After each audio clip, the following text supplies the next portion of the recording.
আমাদের সমাজে এখনো একটা কথা খুব প্রচলন আছে যে বিয়ের পর সংসারের সব কাজ মেয়েরাই করবে, কিন্তু এই ধারণাটা কিন্তু একদমই ঠিক না। বিয়ের পর আমি নিজে বুঝেছি ঘরের কোনো কাজই কিন্তু ছোট না।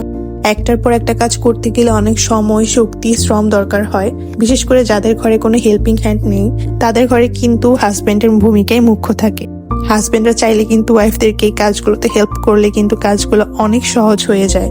বাইরের কান্ট্রিতেও কিন্তু তারা এইভাবেই করে, তারা ওয়ার্ক লাইফ, ম্যারিড লাইফ দুজনের হেল্পেই কিন্তু সুন্দরভাবে ব্যালেন্স করে। আমার ভেবেই ভালো লাগে যে এখনকার জেনারেশনের যারা হাজবেন্ড আছেন তারা কিন্তু এই সো কল্ড মাইন্ডসেট থেকে বের হয়ে এসেছে। তারা কিন্তু তাদের ওয়াইফদেরকে অনেক হেল্প করে। যেমন আমার হাজবেন্ড কিন্তু আমাকে অনেক কাজে অনেকভাবে হেল্প করে, আমাকে অনেক কমফোর্ট দেয়।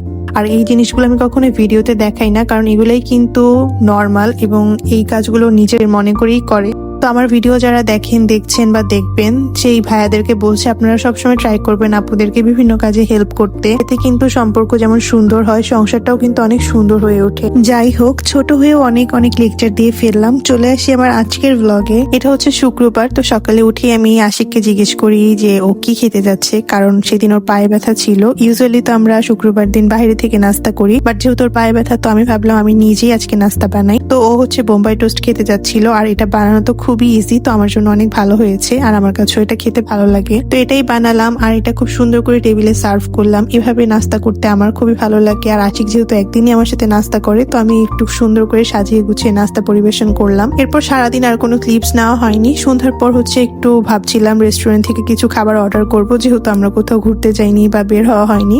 তো ফুড পান্ডা থেকে আমরা ডিলক্সের এই আইটেমস গুলো অর্ডার করি। এখানে ছিল ফিশ টোস্ট, তারপর ছিল পাংখা উইংস। এখানে 3 রকমের উইংস দেয়া থাকে, হানি উইংস, আরো কি যেন উইংস, এইগুলো আর কি একসাথে একটা কম্বো। আর নিয়েছিলাম বিফ বার্গার, আর সাথে ছিল ফ্রেঞ্চ ফ্রাই। তো এগুলো খেয়ে আমাদের সেদিন রাতের আর ডিনার করা হয়নি, আমরা এগুলোই নিয়েছিলাম। আর এটা আস্তে আস্তে একটু লেট হয়ে যায়।